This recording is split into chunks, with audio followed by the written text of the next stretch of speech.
Hello friend, आप सभी को राधे राधे, जय श्री कृष्णा। मैं आपको ले चल रही हूँ लड्डू गोपाल आश्रम।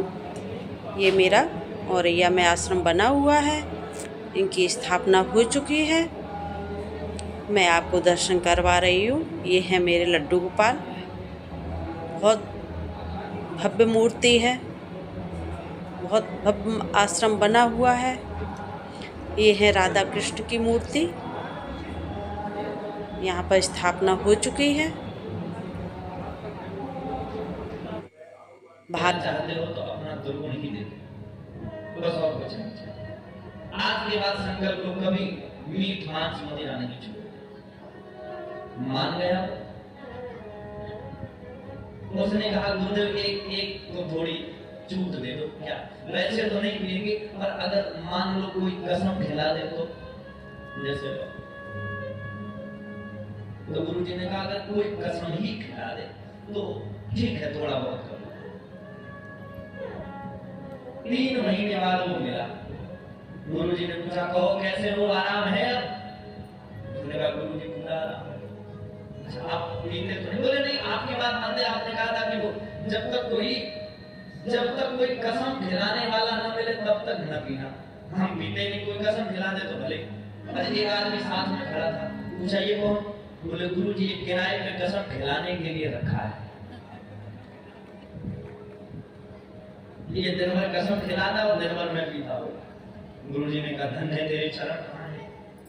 आपकी बात तो काटी नहीं हमने, जो आपने कहा कर रहे वैसा चला। बोलो राधे राधे, लंबे हाथ उठा के बोलो जरा।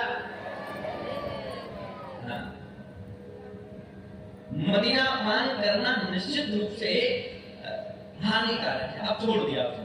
पहला द्यूतम माने जहां जुआ खेला जाए, पानम माने मदिरा पान की जाए, और तीसरा माताओं और बहनों के साथ दुर्व्यभिचार किया जाए, वह भी कलयुग का स्थान है।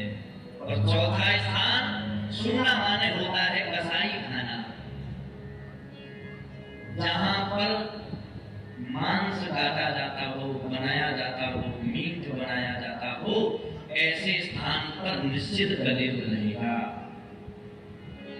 अब बोलो ये 4 स्थान मिल गए। कलयुग पहले तो खुश हो गया, बड़ी अच्छी बात हुई, पर फिर बोला प्रभु आपने ये 4 स्थान दिए, इसमें कभी भले आदमी के दर्शन नहीं हुए, तो एक स्थान कम से कम ऐसा दे दो जिसमें कभी कभी भले आदमी के भी दर्शन हो जाए। तो ले लो एक स्थान। कौन सा दे दिया? मानो वह कलयुग ही वाणी पर बैठ गया हो, 5वां स्थान दिलवा दिया। कौन सा? पुनश्चया चमानाय, पुनश्चया चमानाय। जब उसने पुनः याचना की तो परिणाम ये हुआ, सोने में स्थान मिल गया। और जैसे ही सोने में स्थान मिला, तुझे इतनी नीच बड़ाई पावा, सो प्रथम ही अतताई नसावा। जैसे ही सोने में स्थान मिला, सो राजा परीक्षित के सिर पर लगे हुए मुकुट में जाकर प्रवेश कर गया। ऐसी बुद्धि बदल दी राजा परीक्षित की कि एक महात्मा के गले में मरा हुआ सर्प डाल दिया। महात्मा तो समाधि में बैठे थे, उनके पुत्र को पता लगा कि मेरे पिता के गले में किसी राजा ने मरा सर्प डाला है, श्राप दे दिया। इति लंघित मर्यादाम तक्षको सप्तमे हनि। जिसने भी ऐसा दुष्पाप किया है मैं उसे श्राप देता हूँ, आज के 7वें दिन उसकी मृत्यु हो जाए, मरना पड़ेगा उसे। परीक्षित जी तो घर पहुंच गए थे। जब मुकुट उतारा तब उन्हें ज्ञान आया, राम राम कितना बड़ा पाप कर दिया, अब क्या करें? तब तक किसी ने सूचना दे दी, परीक्षित जी आपको श्राप लग गया है, 7 दिन में आपकी मृत्यु तय है। और कोई होता तो शायद दुखी हो जाता। हाँ, तो परीक्षित जी ने जब ये सुना खुश हो गए, उछल पड़े, भला हुआ जो 7 दिन में मरने का अवसर मिल गया। अर्थ क्या है? पूरे अर्थ श्राप है। अगर ये 7 दिन में मरने का श्राप न देते तो हमारे 7 मिनट का भी भरोसा नहीं था। बोलो जरा, अगर संत ने कहा है इनकी मृत्यु 7 दिन में होगी, तो ये निश्चित है 7 दिन के बाद मुझे कोई बचा नहीं सकता और 7 दिन के पहले मुझे कोई मार नहीं सकता। मतलब 7 दिन तो पक्के हैं, किसी की हिम्मत नहीं जो 7 दिन। अच्छा बताओ, यहाँ जितने लोग बैठे हैं किसी के 7 मिनट का भी भरोसा है? अभी हम आप बैठे हैं, हम बोल रहे हैं, क्या भरोसा है? कैसे कितनी देर तक कौन कहां बैठा रह पाएगा? मुस्कुराते मुस्कुराते ही वाणी मौन हो जाएगी, देखते देखते ही नेत्र बंद हो जाएंगे, चलते चलते ही पांव लड़खड़ा जाएंगे, करते करते ही हाथ रुक जाएंगे। एक दिन होना ही है, और जब होना है तो फिर बस अपने साथ इसका आनंद लीजिए।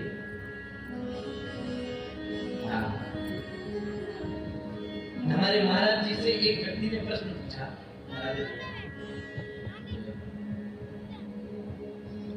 बहुत पुरानी घटना है पर याद आई है तो सुन। महाराज जी से किसी ने पूछा, महाराज जी एक बात बताओ, हम लोग जब जवानी में होते हैं, जब एक उम्र होती है 20, 25, 30, 35, 40, तब तक चाहे कुछ भी 1% और कभी ख्याल भी नहीं आता कि हम मरेंगे। पर जैसे ही 50 के पार होने लगते हैं तो फिर न जाने क्यों मरने का डर सताने, न जाने क्यों फिर कुछ भी गलत करने से पहले यह डर लगने लगता है कि मैं भी मरने वाला।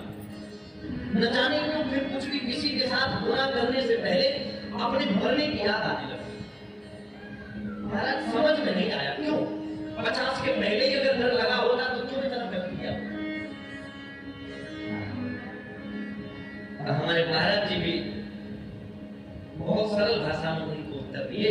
महाराज जी ने कहा, देखो सबसे पहली बात तो ये है कि अपने मन से ये मरने का भय निकाल दो। अच्छा, जब आप जैसे बीमार होते हैं, अच्छा कौन ऐसा है जो 40-50 की उम्र हो गई हो और फिर जब बीमार हो वो अस्पताल जाए, 2-3 दिन भर्ती रहे, तो सच बताना मन में ख्याल आता है कि नहीं, या पता नहीं लौट के जाए कि ना जाए? ये लगता है। अच्छा, डर लगने लगता है। पर आपसे सत्य कहें, उस समय महाराज जी ने कहा सबसे पहली बात तो यह है कि आप मरने का भय निकालो। क्यों? क्योंकि आप कभी मरोगे ही नहीं, कभी नहीं। तो कौन मरेगा? ये शरीर छूटेगा, आत्मा तो सदैव अजर अमर है।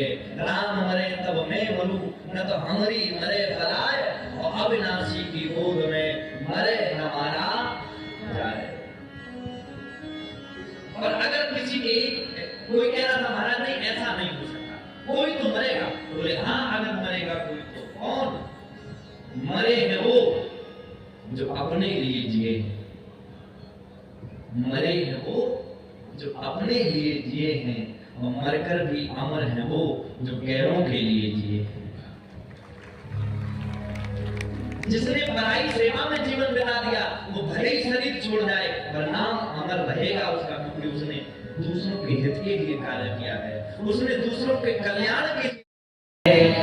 उतरने की मंजिल करीब आ रही है, जीवन की गाड़ी चली जा रही है, उतरने की मंजिल करीब आ रही है, जीवन की गाड़ी चली जा रही है, उतरने की मंजिल करीब आ रही है, जीवन की गाड़ी चली जा रही है, उतरने की मंजिल करीब आ रही है, उतरने की मंजिल करीब आ रही है, उतरने की मंजिल करीब आ रही है, उतरने की मंजिल करीब आ रही है, उतरने की मंजिल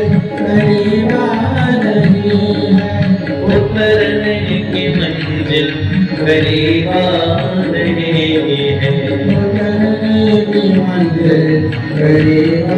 इसीलिए माना जीवन की गाड़ी चली जा रही है, जीवन की गाड़ी चली जा रही है, उतरने की मंजिल करीब आ रही है। जीवन की गाड़ी चली जा रही है, उतरने की मंजिल करीब आ रही है, उतरने की मंजिल करीब आ रही है। उतरने की मंजिल करीब आ रही है। अब सुनो जरा, इस भजन की एक एक पंक्ति समझने की जैसी है। हमारे पूज्य महाराज श्री का लिखा हुआ है। सबसे पहला क्या, जब गाड़ी चलती है तो उसमें स्टेशन मिलते हैं, जंक्शन मिलते हैं, तो सबसे पहले क्या मिला? सबसे पहले देखा था बचपन का देश, सबसे पहले देखा था बचपन का देश, सबसे पहले देखा था बचपन का देश, सबसे पहले देखा बचपन का देश, मिला बाद में था जवानी का जंक्शन, मिला बाद में था जवानी का जंक्शन। अच्छा, स्टेशन छोटा होता है और जंक्शन बड़ा होता है। जब छोटे थे तो स्टेशन मिले, और जब बड़े हो गए तो जंक्शन मिला, और फिर आगे बढ़ी। ओ मेरा बाद में था जवानी का जंक्शन, मेरा बाद में था जवानी का और फिर इसके आगे क्या? बुढ़ापे के आगे बढ़ी जा रही है, बुढ़ापे के आगे बढ़ी जा रही है, ये बुढ़ापे से आगे बढ़ी जा रही है, बुढ़ापे के आगे बढ़ी जा रही है, उतरने की मंजिल करीब आ रही है, उतरने की मंजिल करीब आ रही है, ये जीवन की गाड़ी चली जा रही है, उतरने की मंजिल करीब आ रही है। जीवन की गाड़ी चली जा रही है, उतरने की मंजिल करीब आ रही क्या है। होगा ये?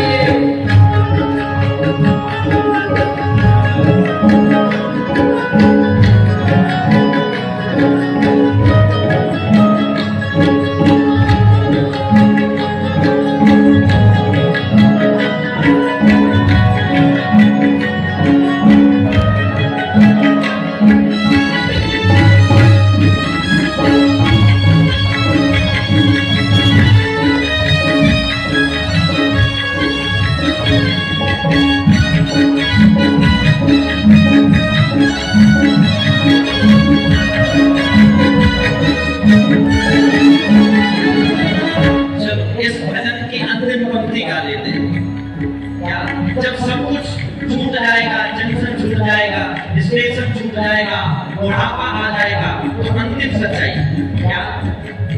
झूठेगा अपने परायों का मेला, झूठेगा अपने परायों का मेला, ये झूठेगा अपने परायों का मेला, झूठेगा अपने परायों का मेला। हे राजेश्वरानंद उतरना अकेला, राजेश्वरानंद उतरना अकेला, हे राजेश्वरानंद उतरना अकेला। राजेश्वरानंद उतरना अकेला। जब आए थे तब अकेले आए थे, और जब उतरे हैं गाड़ी से तब अकेले उतरे। इसीलिए अंतिम भाव में सच कहता हूँ, मेरा सबसे प्रिय है। किसी ने कहा क्यों रो रहे हो अंतिम समय? सब कुछ तो तुम्हारे पास है, नाती है, बेटा बेटी को धन कमाया है, अंतिम समय आज मैं आंसू क्यों? क्योंकि अकेले जाना है। तबीयत बहुत यार घबरा रही है, तबीयत बहुत यार घबरा रही है, तबीयत बहुत यार घबरा रही है, तबीयत बहुत यार उतरने की मंजिल करेगा रही है, उतरने की यार घबरा रही है, उतरने की मंजिल करेगा जीवन की गाड़ी चली जा रही है, उतरने की मंजिल करेगा रही है, जीवन की गाड़ी चली जा रही है, उतरने की मंजिल करेगा रही है। ये परिवार है, ये परिवार है, ये परिवार है, ये परिवार है, ये परिवार है, परिवार है। जीवन की गाड़ी चली जा रही है, उतरने की मंजिल करीब आ रही है, जीवन की गाड़ी चली जा रही है, उतरने की मंजिल करीब आ रही है, उतरने की।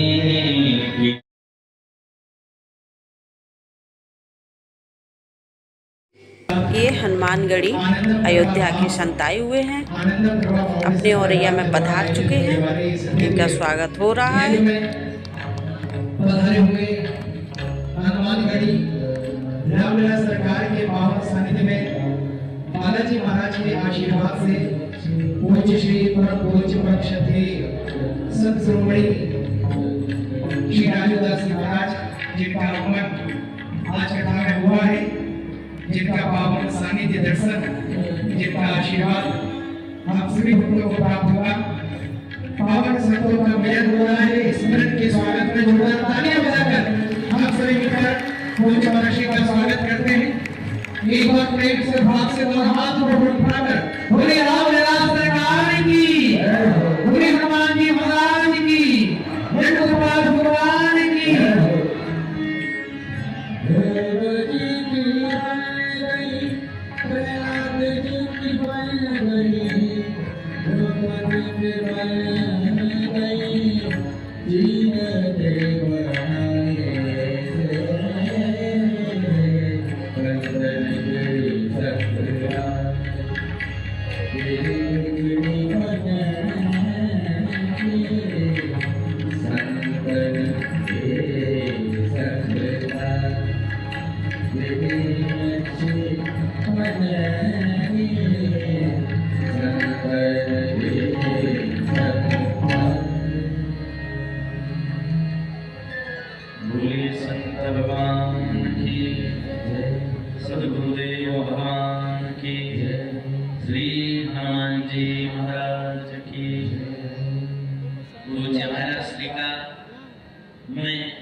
से संपूर्ण औरैया वासियों की तरफ से बहुत बहुत स्वागत अभिनंदन वंदन करता हूँ।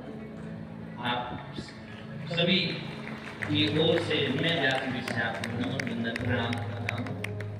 और पूज्य महाराज जी बड़ी करुणा कृपा करके हम सबके मध्य में पधारे, तो ये हम सब और औरैया वासियों का और ये लड्डू गोपाल जी के प्रागट्योत्सव के मुझे लगता है कि आप प्रथम संत होंगे जो अब आप लड्डू गोपाल जी के दर्शन के लिए पहले पधारे। और भगवान जिनको अपनी नजर में बहुत आगे रखते हैं उन्हीं को पहले बुलाते हैं। भगवान जिनकी नजर, भगवान की नजर में जो सदैव छाए रहते हैं वो सबसे पहले आते हैं।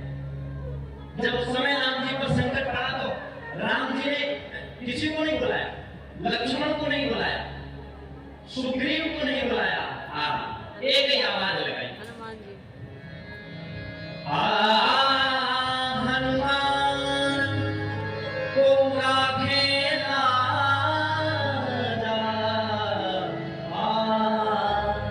हे हनुमान कौन राखेगा लाज। तब उस समय हनुमान जी महाराज प्रकट हुए और हनुमान जी संकट मोचन है।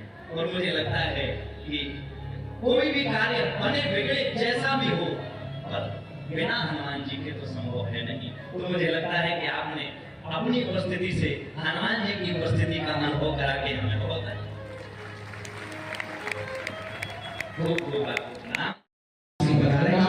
ये कानपुर से पधार चुके हैं गोल्डन बाबा, गोल्डन बाबा आए हुए हैं। इनका स्वागत हो रहा है। यहाँ पर संत लोग पधार रहे हैं। गोल्डन बाबा महाराज लड्डू गोपाल के परम भक्त हैं और लड्डू गोपाल भी आप पूज्य महाराज के लिए लेकर आए हैं भेंट स्वरूप। और नागेश्वर मंदिर के पूज्य महंत जी जो कानपुर से हमारे मध्य पधारे हैं, इस मंच से आप जी का स्वागत, अभिनंदन, वंदन करते हैं, प्रणाम करते हैं। हमें ये बहुत ही सुंदर ये संतों की दिव्य छवि का दर्शन निरंतर आस्था टीवी के माध्यम से समस्त वैष्णव जन परिवारों को, विशेष औरैया के परिवारों को प्रत्येक दिन हम इस कथा के माध्यम में संतों का सानिध्य मिलेगा, उनका दर्शन मिलेगा और उनका आशीर्वाद भी मिलेगा। तो ये कहीं ना कहीं औरैया की नगरी अपने आप में धन्य है, पवित्र है। इस कथा के माध्यम से लड्डू गोपाल के आगमन के साथ ही हमें यहाँ निरंतर संतों का पावन सानिध्य और आशीर्वाद मिलेगा, उनकी कृपा में प्राप्त होगी। तो एक बार प्रेम से भाव से दोनों हाथ उठाकर बोले कृष्ण कन्हैया लाल की, आपकी भवन सरकार की, लड्डू गोपाल भगवान की।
वैसे तो अनुभव में लिया था कि चुंबक के आकर्षण से चुंबक खिंच जाती है, और आज हमने अनुभव कर लिया है कि संत के आकर्षण से और भी संतों के आगमन हो गए। आप में भी वो चुंबकत्व है, जैसे और संतों की उपस्थिति यहाँ हम सबको अनुभव में आ रही है। और इस समय हमारी औरैया के लिए भी धरोहर के रूप में हमारे पीताम्बरेश्वर सरकार के रूप में जाने जाने वाले हमारे रवि बिश्नोई, अगर मैं इनको रवि सर जी भी बुलाऊं तो कोई अति संयोगी नहीं।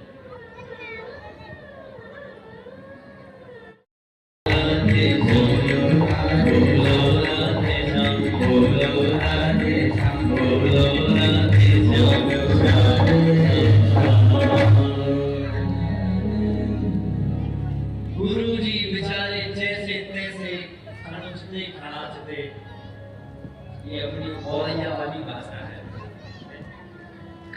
बोलो राधे राधे। जैसे तैसे खींच के बेचारे पूरे भीग गए, न जाने क्या क्या दुर्गति हो गई। पर भूमि वालने की खाई पिए तो नीचे के पंडित जी बेचारे हमारे जैसे होंगे शायद। पूछे चले गए पंडित जी, कौन समझ आया? एक ही झटके में पंडित जी ने कहा आज फंस गए, हे बजरंगी अगर लौट के आए तो तुम्हारी चोला चढ़ाएंगे, हे भगवान बचाओ। जैसे तैसे पहुंच गए। अच्छा आप डर रहे हैं, अंदर ना घुसे। वो दरवाजा, पंडित जी चलो। उन्हें डर लगे, पता नहीं क्या काला जादू करेगी, कबूतर बना दे, खरगोश बना दे, क्या कर दे। पर कहा तो गए, कपड़े भी गए थे, सब दूसरे वस्त्र दिए, चरण धुले, धूप सेवा की, भोजन कराया। अगले दिन जब जाने लगे तो पंडित जी को लगा कि ये इतनी सीधी है, फिर ये ऐसा क्यों करके लाई, नाव पे बैठा के नहीं लाई, इतनी भक्त है, आखिर बात क्या है, जरा पूछा जाए उससे। देवी हाँ एक बात बता, तुम जो यहाँ पर हमें लाई हो, बिना नाव के सहारे से लाई हो, और जब बिना नाव के सहारे से तुम लाई हो तो कोई ना कोई तो साधन तुम्हें पता होगा। ये कैसे संभव हुआ? तुम बिना नाव के हमें यहाँ तक ले आई, खुद भी बिना नाव के आई, कौन सा मंत्र है? उसने कहा गुरुजी हमें एक मंत्र मिला है। अच्छा किसने दिया है वह मंत्र? तो पूछा गुरुजी किसने दिया विनीत मंत्र उसको मेरा प्रणाम। किसने दिया विनीत मंत्र उसको मेरा प्रणाम। सुनो चरणों में गिरकर बोली गुरुजी वो आप ही हो, इसीलिए अब गुरुजी बोलो राधे श्याम, गुरुजी बोलो राधे श्याम, गुरुजी बोलो राधे श्याम, गुरुजी बोलो राधे श्याम, गुरुजी बोलो राधे श्याम, गुरुजी बोलो राधे श्याम, गुरुजी बोलो राधे श्याम, गुरुजी बोलो राधे श्याम, गुरुजी गुरुजी बोलो राधे श्याम, गुरुजी बोलो राधे श्याम, गुरुजी बोलो राधे श्याम, गुरुजी बोलो राधे श्याम, बोलो राधे श्याम, राधे श्याम, बोलो राधे श्याम, राधे श्याम।